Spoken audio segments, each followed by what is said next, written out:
दोस्तों इस वीडियो में हम एक बहुत ही महत्वपूर्ण टॉपिक के ऊपर बात करने वाले हैं। जरीब मापन में उत्पन्न बाधाएं, ऑब्स्टेकल्स इन चेनिंग। होता क्या है दोस्तों, जब हम लोग धरातल पर जमीन नाप रहे होते हैं, चेन व फीता को दौड़ा रहे होते हैं, चला रहे होते हैं, कुछ कंडीशन में जो है बाधाएं उत्पन्न हो जाती है। और बाधा के रूप में जो है आपको तालाब मिल सकता है, पोखर मिल सकता है, या फिर झील मिल सकता है, ठीक है। या हो सकता है कि भाई वहां पर दलदल जगह हो सकता है कि वहां पर खेती किया गया हो, ठीक है, वहां पर फसल लगा हो सकता है कि वहां पर भाई बिल्डिंग बना हो। मतलब कुल मिलाकर के भाई आप जो है फीता व जरीब के माध्यम से यहाँ डिस्टेंस आप मेजरमेंट नहीं कर सकते हैं। आप इधर से तो आ रहे हैं, मान चलिए इधर से चलते चलते यहाँ आए, लेकिन भाई यहां से लेकर के यहां तक मापने का आपके पास कोई विकल्प नहीं है। कई बार ऐसा भी होता है कि भाई ये मान के चलिए किसी का ये प्लॉट है, अब प्लॉट वाला आदमी बोल रहा है कि भाई इसमें चेन व फीता जो है नहीं दौड़ाना है, अगर दौड़ाओगे तो बहुत लाठी मार खाओगे, ठीक है। इस तरह के भी कुछ रायत मिल जाते हैं नापी के दौरान, ओके। तो भाई कुल मिलाकर के वो बाधा ही है, ऑब्स्टेकल ही है। तो कैसे जो है इससे बचा जाए और हम क्या विकल्प अपनाएं ताकि भाई ये वाला डिस्टेंस हमें मिल जाए, ओके। तो यहां पर दोस्तों इस वीडियो में हम 4 विधि के ऊपर बात करने वाले हैं और चारों विधि को आपको समझना चाहिए, ठीक है। बहुत ही महत्वपूर्ण वीडियो है ये। और ये सब सीखने के बाद होगा क्या कि भाई जब भी आप धरातल पर काम करेंगे तो भाई चेन व फीता को चलाना आपके लिए आसान हो जाएगा। कुछ भी सामने मिल जाए आप आसानी से जो है उससे निपट लेंगे।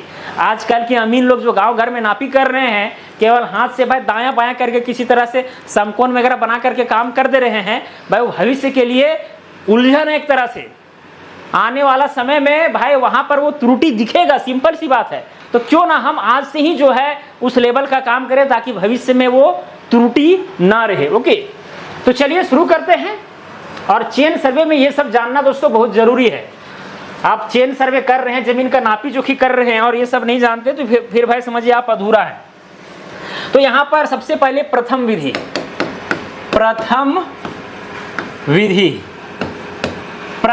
क्या है भाई? और प्रथम विधि इस चैनल पर जो है ना शायद हम बताए हुए हैं, ओके। सपोज कि दोस्तों यहां पर एक पॉइंट ए है, आपको जो है इस पॉइंट ए से जो है पॉइंट बी की तरफ बढ़ना है। आप जो है जरीब के माध्यम से या फीता के माध्यम से नापते नापते जा रहे हैं। बीच में यहां कहीं जो है एक बाधा आपको मिल गया, ओके। कोई तालाब हो सकता है, कोई बिल्डिंग हो सकता है, कुछ भी हो सकता है। ये बाधा आपको यहां पर मिल गया। अब इसका भाई यहां पर फीता वगैरह हम नहीं दौड़ा सकते हैं, लेकिन भाई ये वाला जो पॉइंट है जहां हमको पहुंचना है, वहां का जो झंडी है या वहां का जो पॉइंट है उसको हम देख पा रहे हैं इधर से, कोई दिक्कत नहीं। ये वाला पॉइंट दिख रहा है, लेकिन भाई यहां पर हम फीता व जरीब नहीं चला सकते हैं, नापने में दिक्कत है। तो भाई ये वाला चौड़ाई हम ज्ञात करें तो करें कैसे? बहुत ही सिंपल है दोस्तों। हम क्या करेंगे भाई, यहां से सीधा जरीब को चलाएंगे क्योंकि हमको पॉइंट ए से पॉइंट बी तक चलना है। जरीब सीधा चलाने का नियम तो आपको पता है कि आगे जो लीडर जो जरीब को पकड़ता है उसको हम लोग लीडर कहते हैं, पीछे फॉलोवर। तो फॉलोवर जो है लीडर को देखेगा और जिस पॉइंट पर पहुंचना है उसको देखेगा और उसको अलाइन करेगा। लीडर को कहेगा दायां बायां होने के लिए, क्योंकि इसी जरीबी लाइन में जो है नापी होना चाहिए। इधर उधर जो है भटकना आपको नहीं है, नहीं तो भाई गड़बड़ हो जाएगा, ठीक है। तो सीधा चलाने वाला आप जानते हैं, कोई दिक्कत नहीं होना चाहिए। तो दोस्तों मान लीजिए नापी करते करते करते करते आप इस पॉइंट पर जो है पहुंच गए हैं। अब यहां से भाई आगे जाना तो मुश्किल है, या हो सकता है आगे पहुंच गए या फिर पीछे ही रहे, कोई दिक्कत उससे नहीं है, ओके। कुल मिलाकर के भाई हमको आगे बढ़ना है इसी जरीबी लाइन में। दोस्तों होता क्या है, यहां पर हम लोग इस बाधा से निपटने के लिए पाइथागोरस प्रमेय का जो ट्रिपलेट है उसके माध्यम से समकोण बनाते हैं। अथवा आजकल भाई बहुत आधुनिक जो है यंत्र भी आ गए हैं समकोण बनाने के। लेजर लाइट, एक लाइट जो है इधर मारेगा, यानी इस झंडी की ओर मारिए, ठीक है, 90 डिग्री पर एक लेजर लाइट निकलेगा और उधर जाकर के तुरंत समकोण बन जाएगा। ऑप्टिकल स्क्वायर होता है, क्रॉस स्टाफ होता है, उससे भी राइट एंगल बनता है। तो मान के चलिए कि भाई आपके पास ना राइट एंगल है, ना ऑप्टिकल स्क्वायर, मतलब ना ऑप्टिकल स्क्वायर है, ना क्रॉस स्टाफ है, ना लेजर लाइट का है, ठीक है, व्यवस्था आपके पास। तो ऐसी कंडीशन में क्या किया जाए? तो भाई आपको ट्रिपलेट पाइथागोरस प्रमेय का याद होगा, जैसे 3 4 5, ठीक है। 3 दूना 6, 4 दूना 8, 5 दूना 10, यानी 6 8 10, 3 3 9, 4 तिया 12, 5 तिया 15, ये सब ट्रिपलेट आपको याद होगा। एक है 15, 20, 25, ओके, और एक है 24, 32, 40। हम लोग नापी में बेसिकली जो है ये वाला ट्रिपलेट ज़्यादातर यूज करते हैं। ये वाला भी कभी कभी करते हैं 15, 20, 25 का। अगर आप फीता से नापी कर रहे हैं फीट से तो 15, 20, 25, ओके। अगर आप कड़ी से कर रहे हैं जरीब से तो 24, 32, 40 वाला यूज कीजिएगा। अगर आप मीटर से कर रहे हैं तो 9, 12, 15 वाला भी काफ़ी है, क्योंकि मीटर बड़ा यूनिट है कि नहीं। चलिए, तो यहां पर दोस्तों इसका प्रयोग करके अब ये है क्या, देखिए समकोण त्रिभुज के विषय में आप जानते होंगे। यहां पर 90 डिग्री एंगल बनता है, तो जैसे यहां पर 24, 32, 40 है, जरीब है आपके पास, तो भाई ये वाला हम मान के चलिए 24 कड़ी ले लिए, ये वाला हम 32 कड़ी ले लिए, और ये जो कर्ण है ये 40 कड़ी। तो भाई जो सबसे बड़ी भुजा है उसके सामने जो है यहाँ पर 90 डिग्री का एंगल बनता है। अगर कोई त्रिभुज जिसका ये सब भुजा हो, एक भुजा 32 कड़ी या 32 फीट या 24 कड़ी या 24 फीट, जो भी यूनिट में आप ले रहे हैं, और एक रहे 40, अगर ये संख्या आपको मिले तो समझ जाना है कि भाई 40 वाला जो भुजा है उसके सामने 90 डिग्री बन रहा होगा। या फिर अगर 15, 20, 25 रहे, यहाँ 15, यहाँ 20, यहाँ 25, तो 25 के सामने वाला 90 डिग्री, ठीक है। तो इस तरह से हम लोग यहाँ पर 90 डिग्री बना सकते हैं। तो 90 डिग्री बनाने के लिए क्या करेंगे, ये तो मेरा भाई चेन लाइन है, जरीबी रेखा है, ठीक है। इसको क्या कहते हैं, chain line, chain line, Hindi में जरीबी रेखा। तो इस जगह पर पहुंचे हैं। इसी में दोस्तों यहाँ पर, यहाँ से लेकर के यहाँ तक मान के चलिए कि भाई 24 कड़ी है, कितना है, 24 कड़ी है, ठीक है। एक इधर आप ले लिए 32 कड़ी, ये वाला कितना ले लिए, 32 कड़ी, ओके। और फिर ये वाला ले लिए आप 24, 32, और ये 40 कड़ी, ठीक है। तो भाई यहाँ क्या बन गया, 90 डिग्री का एंगल बन गया। और भाई जैसे ही यहाँ पर 90 डिग्री एंगल बना, ये वाला पॉइंट तो आपको मिल ही गया है। देखिए कभी भी जो है, जैसे यहाँ पर अगर 24 कड़ी ले रहे हैं या 32 कड़ी, इसको भाई आधार रेखा पर एकदम सही से रखना है, क्योंकि जितना एक्यूरेसी से रखेंगे उतना अच्छा आपको यहाँ पर 90 डिग्री एंगल बनेगा। तो ये पॉइंट फिक्स है, ये पॉइंट फिक्स है, ये वाला पॉइंट हमें फिक्स करना है। तो यहाँ पर टाइट से पकड़ करके इस पॉइंट को फिक्स किया जाता है, और ये पॉइंट को मिला देंगे हम, तो भाई ये 90 डिग्री एंगल के साथ यहाँ पर जो है ये ऑफसेट कुल मिला करके हो जाता है। क्लियर। तो इसी तरह से 90 डिग्री हम लोग बनाते हैं पाइथागोरस ट्रिपलेट का यूज करके, ओके। चलिए, तो ये तो खैर आप जानते होंगे। तो यहाँ पर दोस्तों इस पॉइंट पर हम पहुंचे, 90 डिग्री एंगल बना करके हम इधर गए, ठीक है। यहाँ पर 90 डिग्री एंगल बनाया, इधर चले गए इस पॉइंट पर। सपोज कीजिए ये पॉइंट मेरा सी था, अब इस पॉइंट, ये जो पॉइंट है मेरा डी पॉइंट है, ओके। फिर क्या करेंगे, हम इधर बढ़ेंगे, और इधर भी जब बढ़ेंगे तो यहाँ पर भी 90 डिग्री का एंगल बनाएंगे, ओके। अब जब इधर हम बढ़े, जितना दूरी बढ़े कोई दिक्कत नहीं है, ये डी था, इसको मान लेते हैं ई, ओके। फिर यहाँ से भी जो है हम 90 डिग्री एंगल बना करके जितना दूरी ये वाला था सी डी, उतना ही दूरी पर आकर के यहाँ पर स्टॉप हो जाएंगे, और इसको मान लेते हैं हम एफ, ओके। तो यहाँ पर भी 90 डिग्री, यहाँ पर भी 90 डिग्री, यहाँ पर भी 90 डिग्री। तो स्वाभाविक सी बात है कि यहाँ पर भी 90 डिग्री हो जाएगा, क्योंकि ये कुल मिलाकर के आयत का निर्माण हो रहा है, एक चतुर्भुज का निर्माण हो रहा है। और चतुर्भुज में यदि 3 कोण अगर 90 डिग्री हो तो चौथा भी 90 डिग्री का होगा, क्योंकि भाई चतुर्भुज के चारों कोणों का योग 360 डिग्री होता है। तो 90, 90, 90, 270 हुआ, और ये भी 90, तब ना 360 होगा, यानी कुल मिलाकर के आयत हो जाता है। हमको ये वाला लंबाई चाहिए था, CF का लंबाई, ओके, CF का लंबाई चाहिए था। तो भाई अगर ये आयत बन जाता है तो CF बराबर में D हो जाएगा। यहाँ क्या हो जाएगा, कुल मिलाकर के CF जो है वो बराबर हो जाएगा किसके, DE के। तो DE तो भाई हम लोग नाप ही ले रहे हैं, तो अगर नाप ले रहे हैं तो भाई वही CF का लंबाई हो जाएगा। तो भाई कुल मिलाकर के A से लेकर के B तक का डिस्टेंस हमें मिल गया। क्या मिला, AB बराबर क्या हो जाएगा, A से लेकर के B तक, यहाँ से A से लेकर के C तक का दूरी यानी AC प्लस में, अब C से लेकर के F, ये दूरी तो हम नहीं नाप पा रहे हैं, लेकिन समकोण बना करके ऐसे टर्न हुए, तो ये D हो गया, प्लस में क्या हो जाएगा, D प्लस में क्या हो जाएगा, F से लेकर के B, F से लेकर के B। तो इस तरह से दोस्तों यहाँ पर जो है निपटते हैं। यहाँ पर 3 बार जो है समकोण बनाना पड़ रहा है, तब जाकर के इसी चेन लाइन में हम लोग आ रहे हैं और काम कर रहे हैं, क्योंकि हमको चेन लाइन से भटकना नहीं है। इसीलिए हम भाई 90 डिग्री एंगल के साथ गए चुपचाप, और इसी चेन लाइन में हम यहाँ पर इस पॉइंट पर पहुंचे हैं। या तो ये वाला दूरी और ये वाला दूरी लेकर के, या तो फिर यहाँ पर अगर एक आदमी खड़ा है, इसको देखेगा और इसको देखते हुए झंडी को भी देखेगा, और अलाइन करके भी काम कर सकता है, वेरीफाई भी कर सकता है, कोई दिक्कत नहीं। क्लियर। तो इस तरह से हम लोग बाधा से निपटते हैं। तो ये प्रथम विधि था, पहला विधि था, फर्स्ट प्रोसेस था। अब सेकंड प्रोसेस क्या है भाई, चलिए उसको भी यहां पर हम बता देते हैं। सेकंड यानी द्वितीय विधि, दूसरा नंबर। अगर पहला समझ गया है तो द्वितीय समझने में दिक्कत नहीं होगा। द्वितीय विधि बहुत ही सिंपल है दोस्तों। मान के चलिए भाई यहाँ पर ये पॉइंट ए है, पॉइंट ए है, यहाँ से नापी करते करते यहाँ पर पहुँचे। ओके, यहाँ पर जो है आपका बाधा है, क्या है यहाँ पर ऐसे करके बाधा है। आपको भाई इधर से जाते हुए पॉइंट बी तक पहुँचना है। क्या किया जाए यहाँ पर दोस्तों, हम इस जगह पर क्या करेंगे, एक तो भाई 90 डिग्री एंगल बना करके ये हुए थे, यहाँ पर भी 90 डिग्री एंगल बनाएंगे, लेकिन एक बार बनाएंगे और इधर चले जाएंगे। यहाँ पर मैंने 90 डिग्री एंगल बनाया और एकदम सीधा चला गया और उतना दूरी पर गया ताकि यहाँ से जो है इधर वाला पॉइंट हमको दिख जाए, या जहाँ पर भी दिखे। मान के चलिए इधर वाला ही आपको यहाँ वाला नहीं दिख रहा है, यहाँ वाला पॉइंट दिख रहा है, ठीक है। जरीबी रेखा में कोई पॉइंट आप यहाँ फिक्स कीजिएगा, सीधा कीजिएगा, क्योंकि देखिए अगर दो स्टेशन हमको पता है, दो पॉइंट पता है, तो बीच में उसी जरीबी लाइन में बहुत सारा स्टेशन को फिक्स कर सकते हैं, ठीक है। यहाँ एक आदमी खड़ा रखेंगे, एक यहाँ रखेंगे और बी को देखेंगे तो यहाँ भी फिक्स हो जाएगा, ये वाला भी फिक्स कर लेंगे, ये वाला भी फिक्स कर लेंगे और फिक्स कर सकते, कोई दिक्कत नहीं है। तो आप जितना दूरी भी जा सकते हो, कोई दिक्कत नहीं है, ठीक है।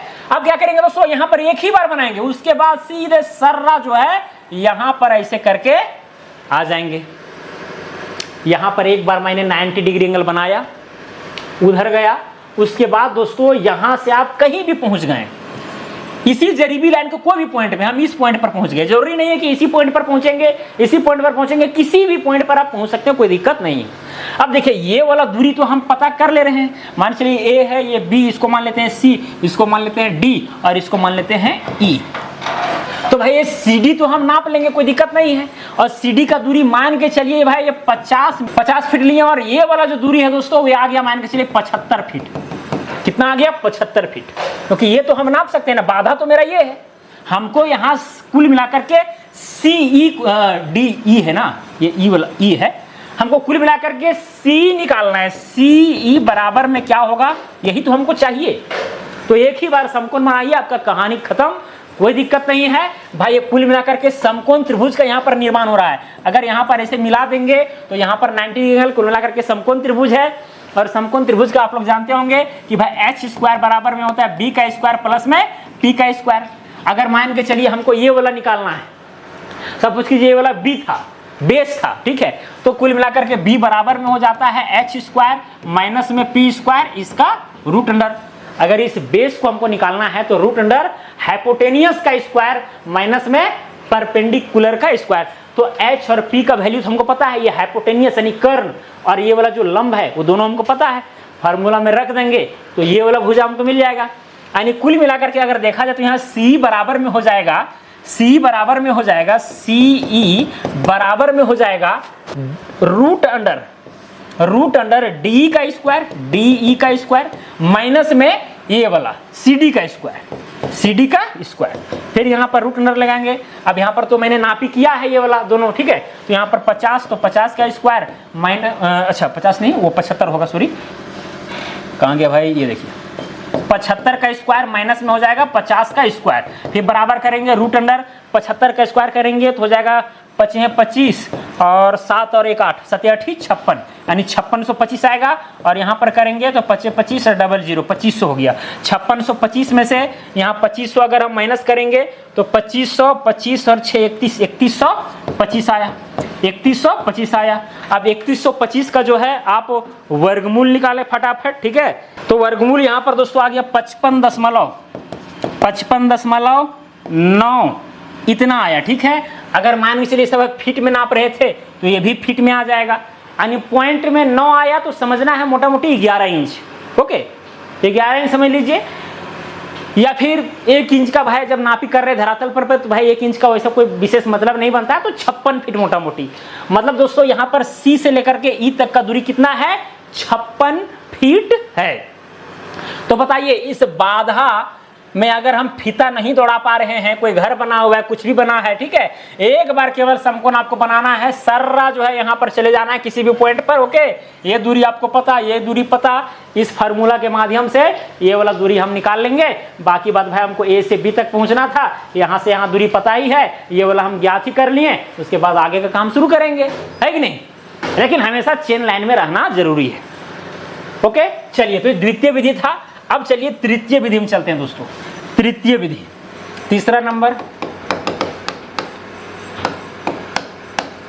तृतीय विधि, एकदम द्वितीय विधि जैसा ही है, ठीक है, एकदम सब मिला हुआ आपको मिलेगा। यहाँ पर पॉइंट ए है, आप जा रहे हैं, ठीक है, इधर आप पहुंचे, अब इधर जो है कहीं पर बाधा मिल गया, ओके, आपको पहुंचना है किधर, पॉइंट बी पर पहुंचना है। कुछ नहीं दोस्तों, मान के चलिए भाई यहाँ पर तालाब का जो पॉइंट है इधर आ रहा है, ये वाला पॉइंट जो है इधर आ रहा है, ये वाला दूरी आपको ज्ञात करना है, तो कोई दिक्कत नहीं, आप इधर से भी आप काम कर सकते हैं। यहाँ से सर्रा जो है, सर्रा आप चले जाइए, यहाँ पर कोई भी एंगल के साथ आप चले जाइए, मतलब यहाँ से यहाँ तक का दूरी मान के चलिए आपने नापा 100 फीट, ठीक है, सॉरी थोड़ा इसको जो है ना हम मान के चलिए यहाँ पर आपने 100 फीट नापा, उसके बाद आप इधर चले गए, क्या चले गए, इधर चले गए, और ये वाला दूरी सपोज कीजिए कि भाई 70 फीट आपने नापा, ये वाला 70 फीट। अब क्या करना है, ये किसी भी एंगल में आप जा सकते हैं, ठीक है, आप अपने अनुसार जो है इसको ऐसे कर सकते हैं या और ऐसे कर सकते हैं, जैसे भी आपको इच्छा होती है। उसके बाद दोस्तों इसी लाइन के सापेक्ष में आपको क्या करना है, यहां पर 90 डिग्री एंगल बनाना है, ठीक है, तो 24, 32, 40 वाला रूल लगा दीजिएगा। एक यहां पर ये वाला, ये अगर आधार रेखा है इसमें भाई 24 या 32 कड़ी रखिएगा, फिर ठीक है, अगर 24 रखेंगे इधर 32 और ये वाला 40, तो यहाँ समकोण बन जाएगा। तो यहाँ समकोण बनाते हुए जो है आपको कुल मिलाकर के इधर पहुंचना है, तो यहाँ पर समकोण बन गया, यहाँ पर क्या बन गया, समकोण बन गया। क्लियर, कहीं ना कहीं आपको समकोण बनाना है। हम दूसरा द्वितीय मेथड में क्या देखे थे, यहाँ समकोण बनाए थे और वहां सर्रा चले गए थे। अबर में क्या किए, सर्रा यहाँ चले गए और यहाँ समकोण बना करके फिर सर्रा उधर चले गए।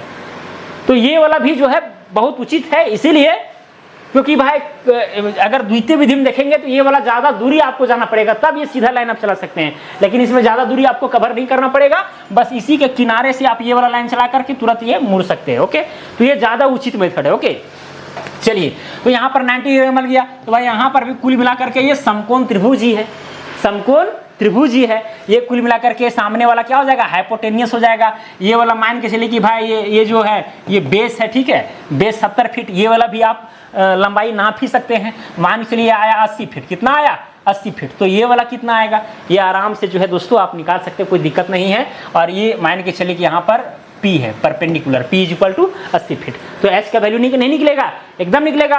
पाइथागोरस का फॉर्मूला क्या है, H बराबर में रूट अंडर क्या होता है, P का स्क्वायर प्लस में B का स्क्वायर। जैसे रूट इसीलिए उधर चला गया क्योंकि भाई इधर H का स्क्वायर था, तो स्क्वायर को जब उधर जाते हैं तो रूट में चले जाता है, ये आप जानते होंगे। ठीक है, चलिए फिर रूट अंडर क्या हो जाएगा दोस्तों, यहाँ P का स्क्वायर, P कितना है मेरा 80 है, ठीक है, तो 80 का स्क्वायर हो जाएगा, प्लस में B कितना है मेरा 70 है, तो 70 का स्क्वायर हो जाएगा। अब यहाँ स्क्वायर करते हैं, ये देखिए यहाँ पर 80 का स्क्वायर करेंगे तो 80 64 हो जाएगा, 6400 प्लस में 7 4900। ओके, जब दोनों को जोड़िएगा तो रूट अंडर हो जाएगा, यहाँ पर 00 9 4 13 के 3 हाथ में 1 6 4 10 और 1 11, यानी 113 या फिर आप कह सकते हैं 11300। अब इसका जो है आप वर्गमूल निकालिए। चलिए फटाफट हम अपने मोबाइल से जो है वर्गमूल निकालते हैं। जैसे ही वर्गमूल निकाले दोस्तों तो यहाँ पर आ गया 106.30, ठीक है, इतना आया, यानी 30 आया, मतलब 4 इंच मान लीजिए उसको, ठीक है, यानी कि 106 फीट 4 इंच, यानी यहाँ से लेकर के यहाँ तक ये वाला कितना आ गया 106 फीट आया अगर फीट में नाप रहे हैं तो, और 4 इंच आया। ओके, तो यहाँ से लेकर के दोस्तों यहाँ तक का दूरी आपको पता हो गया, फिर यहाँ से तो भाई आप धरातल पर नाप ही सकते हैं।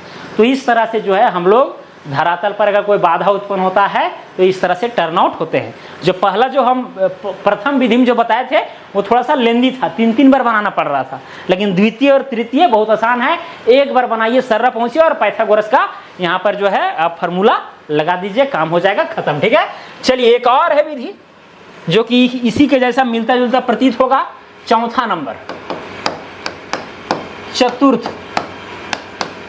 चतुर्थ विधि। ये क्या है, मान लीजिए दोस्तों यहाँ पर एक पॉइंट ए है, आप जा रहे हैं, यहीं कहीं जो है ये बाधा है, यहीं कहीं ये बाधा है, ठीक है, आपको पहुँचना है कहाँ, पॉइंट बी पर। देखिए हर कंडीशन में जो भी हम यहाँ पर बता रहे हैं, पॉइंट ए से पॉइंट बी दिख रहा है, सिंपल सी बात है। अगर नहीं दिख रहा है तो उसको किसी तरह से भी देखने के कंडीशन में हम ला रहे हैं। हो सकता है लंबा झंडी यहाँ पर लगा दें, कुछ भी कर रहे हैं, लेकिन यहाँ से जो है ये लाइन जरीबी लाइन पर हमको चलने में दिक्कत नहीं हो रहा है, वहीं पर ये मेथड आपको यूज करना है। कभी कभी ऐसा भी होता है कि ना भाई आप इस पार से उस झंडी को देख पा रहे हैं और ना ही जो है यहाँ पर ये मतलब कुल मिलाकर के वहाँ पर बाधा भी है, ना ही आप वहाँ पर फीता दौड़ा सकते हैं। तो वैसे कंडीशन में क्या किया जाए, अगर इस पर भी वीडियो चाहते हैं तो आप कमेंट कीजिएगा, उस पर भी ला देंगे। ओके, लेकिन यहाँ पर जो है जरीबी लाइन में चलने में कोई दिक्कत नहीं हो रहा है, इस बात को आपको ध्यान में रखना है। चलिए दोस्तों, अब यहाँ पर क्या करेंगे, यहाँ से मान के चले कहीं इधर कोई पॉइंट में हम पहुंचे, ठीक है। अब देखिए ये हम जरीबी लाइन के लिए हम बना रहे हैं, कुल मिलाकर के यहाँ जो आप लाइन देख रहे हैं ना, ओहो कहाँ चला गया, कहाँ चला गया जी, ठीक है। ये कुल मिलाकर के जरीबी लाइन के लिए हम ये लाइन खींच रहे हैं, आपको ये उल्टा सीधा आपको नहीं समझना है, ठीक है। चलिए यहाँ पर ऐसे करके ऐसे मिला दे रहे हैं दोस्तों। करना क्या, मान के चले हम इस पॉइंट पर पहुंचे, यहाँ से सर्रा जो है आप चले जाइए इधर, ओके। और जितना दूरी यहाँ पर लीजिएगा, अब थोड़ा सा इधर बीचों बीच सेंटर में कहीं लीजिएगा, मान के चलिए कि भाई हम यहीं ले लेते हैं, ये यहाँ ले लिए, ओके। यहाँ से दूरी मान के चलिए यहाँ तक 50 फीट है, या फिर 50 कड़ी हम ले लेते हैं, फीट बार मतलब बार बार ले रहे हैं, ये 50 कड़ी हो गया। तो ये वाला भी दोस्तों आपको लेना है 50 कड़ी, इतना तो आप कर सकते हैं। उसके बाद क्या करना है, इसी पॉइंट से जो है आपको फिर ये इधर चले जाना है। अब हो सकता है कि ये वाला भी आप 50 कड़ी ले, या हो सकता है कि भाई ये थोड़ा सा लंबा हो जाए, सपोज कीजिए 60 कड़ी आ रहा है, कितना आ रहा है 60 कड़ी, तो ये वाला भी जो है आपको 60 कड़ी लेना है यहाँ तक, ठीक है। ये वाला भी कितना, 60 कड़ी। क्लियर, समझ में आ रही मेरी बात। अब दोस्तों क्या होगा कि भाई ये वाला जो है, ये वाला पॉइंट और ये वाला पॉइंट हम मिला देंगे ऐसे। जब ये वाला भी 50 कड़ी है, ये 50 कड़ी, ये 60 कड़ी, तो ये भी 60 कड़ी। क्लियर, ये वाला एंगल बराबर है, तो सिंपल सी बात है कि दोनों जो त्रिभुज हैं वो सर्वांगसम है। मतलब कि जो ये यहाँ से लेकर के यहाँ तक का जो लंबाई होगा, वही लंबाई एक्चुअल में यहाँ से लेकर के यहाँ तक होगा।